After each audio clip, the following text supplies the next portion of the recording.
반갑습니다. 다시 한번 인사드리겠습니다. 농촌경제연구원의 서재석입니다. 반갑습니다.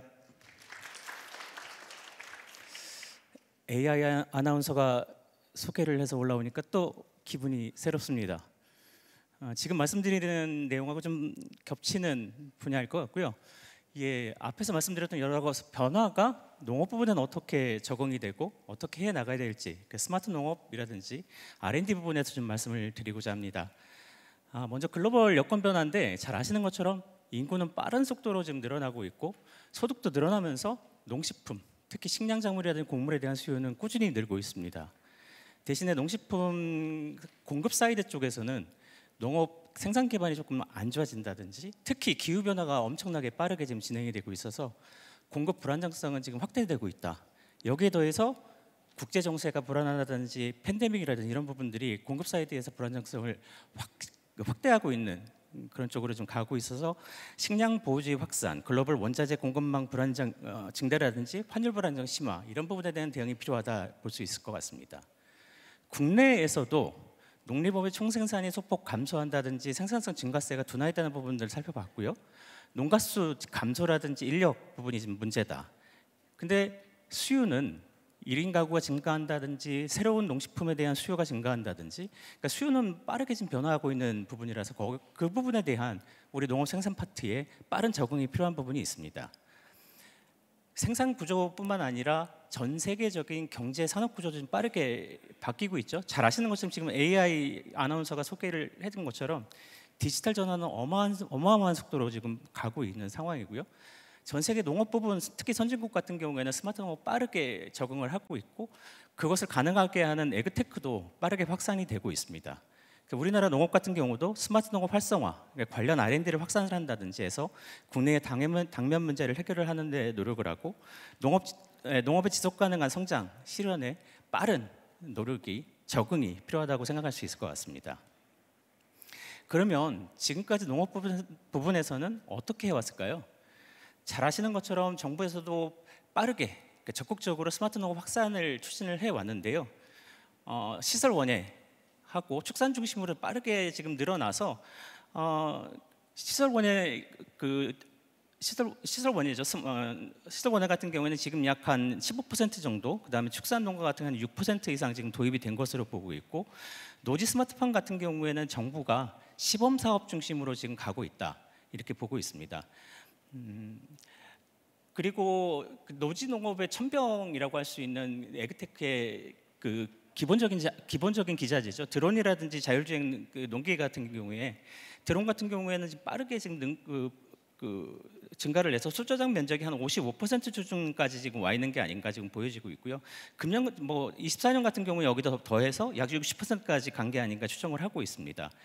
향후 농업용 드론에 대한 활용 의향에서도 대부분의 농가가 농약 방제에 쓰고 싶다라는 의향을 좀 나타낸 상황이고요. 대신에 자율주행 농기계 같은 경우에는 아직 성능이라든지 이런 부분에서 조금 좀 걱정하는 부분이 있어서 아직 시작 단계다. 특히 기존의 트랙터라든지 이런 부분에 모듈을 장착하고자 하는 수요는 꾸준하게 늘고 있는 그런 상황입니다. 대신에 우리나라 산업 자체가 선도국, 북미라든지 일본의 선도국과 저가 장치, 그러니까 중국산에 지금 중간에 지금 와 있는 그런 상황이 아닌가 파악을 하고 있습니다. 이런 것을 가능하게 하는 R&D 기술인데요. 먼저 예산 부분을 살펴보게 되면 농림식품 부분의 R&D 예산은 24년 기준으로 1조 700억 정도 수준인데 연평균 한 1.6% 정도 증가를 하고 있습니다.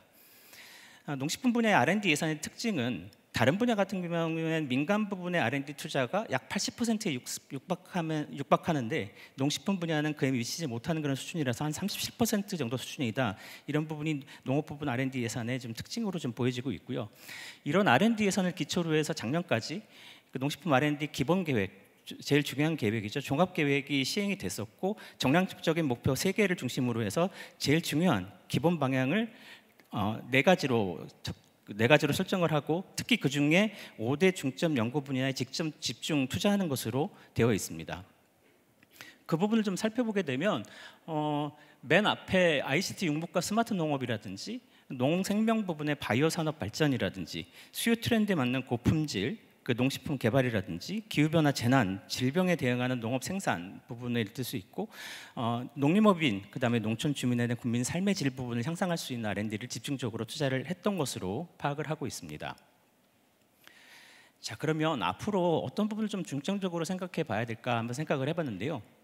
스마트팜 같은 경우는 앞서 살펴본 대로 빠르게 확산을 시키고 적응을 하는 게 매우 중요하다고 생각을 하는데, 지금 스마트팜을 도입한 농가를 중심으로 해서 봤더니 써보니까 너무 좋더라. 그러니까 그런 부분에서 자기가 지금 하는 거에 한 2배 정도 이상도 늘릴 의향이 충분하게 있는 것으로 파악을 했고, 스마트팜을 미도입한 농가 같은 경우도 어느 정도 수준 이상 빠르게 좀 도입을 하고 싶다라는 의향을 분명하게 나타냈습니다. 뭐가 좋은데 하고 살펴봤더니 생산성 증대 효과가 분명하게 있는 것으로 파악을 했고, 경제적 직간접 효과도 충분하게 검증이 되는 것으로 분석을 했습니다. 따라서 그런 것을 기준으로 해서 봤을 때 스마트팜의 성과를 확산하고 파급 효과를 확산할 수 있는 방안을 마련을 하고, 농업에 대한 접근성을 확대한다든지 성과를 제고할 수 있는 노력을 빠르게 증진시킬 수 있는 부분이 필요하다고 생각을 합니다.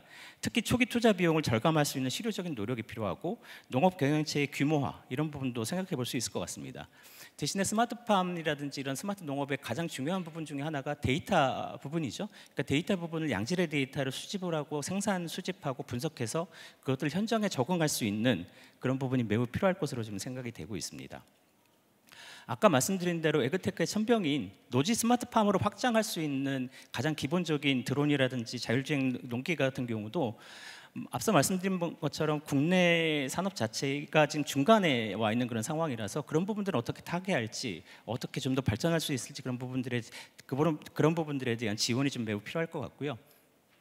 R&D 같은 경우도 글로벌 여건 변화에 적극적으로 대응할 수 있는 농식품 과학 기술을 개발을 하는 부분이 가장 중요할 것이고, 국내 농업 구조 변화라든지 수요 변화에 대응할 수 있는 농식품 과학 기술도 매우 필요할 것으로 지금 보고 있습니다.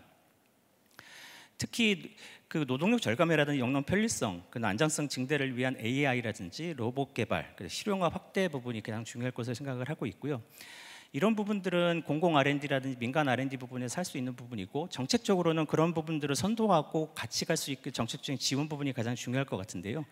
사회 경제적 파급 효과를 고려해서 혁신 R&D를 확대한다든지 연구 성과의 실용화, 그런 부분들을 정책적으로 지원할 필요가 있는 부분이 있고, 혁신적 도전적 연구를 위한 인력 육성이라든지 환경 조성이 필요하고, 민간과 지역의 혁신 역량 강화, 참여를 확대할 수 있는 정책적인 지원 방안도 마련할 필요가 있다고 생각을 합니다.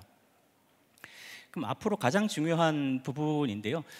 여러 부분을 고려해 볼 수 있겠지만 가장 중요한 부분이 결국에는 스마트 농업이라든지 이런 에그테크라든지 이런 기자재를 농업인분들, 농업 경영체분들이 어떻게 활용하고 어떻게 확산시킬까가 가장 중요할 것 같습니다. 그래서 그런 부분들의 농업 경영체가 적극적으로 주도적인 역할을 할 수 있을까가 가장 궁극적인 그 의문점, 그리고 해결해야 될 문제라고 생각을 하고요. 첫 번째로 자본의 한계가 없는 외부에서 오시는 분들이라는 이런 부분들에 대한 걱정은 좀 덜하지만, 지금 농업 부분에 많은 분들, 개별 농가분들이 어떻게 이런 그 첨단 농업이라든지 이런 기자재에 접근할 수 있을지, 그런 부분들 확산할 수 있을지는 고민이 필요하고, 지금 시설 원예라든지 축산 쪽도 그 수익성이 높은 일부 품목에 지금 한정되어 있는 측면이 있습니다. 이런 부분들을 좀 더 다종다양한 장목으로 확대를 해야 되는 부분, 그 다음에 노지 부분을 어떻게 확대를 할 수 있을지에 대한 고민이 매우 필요한 부분이라고 생각을 하고요. 무엇보다도 이런 그 첨단 농업이라든지 이런 부분들이 자본재가 들어가지 않으면 어렵다. 그럼 개별 농가가 그런 자본재를 충당하기는 매우 어렵다고 봤을 때 규모화할 수 있는 방안은 무엇인지, 농업 경영체를 집단화하고 법인화할 수 있는 방안은 무엇인지 고민이 좀 필요한 부분이 있을 수 있을 것 같습니다. 또 한 부분은 많은 농가분들일 텐데요. 고령화되고 있는 농가분들, 그다음에 소규모 여성 농업인 분들에 대한 소외되지 않는 그런 정책 지원 방안도 충분히 마련될 필요가 있다고 생각을 합니다.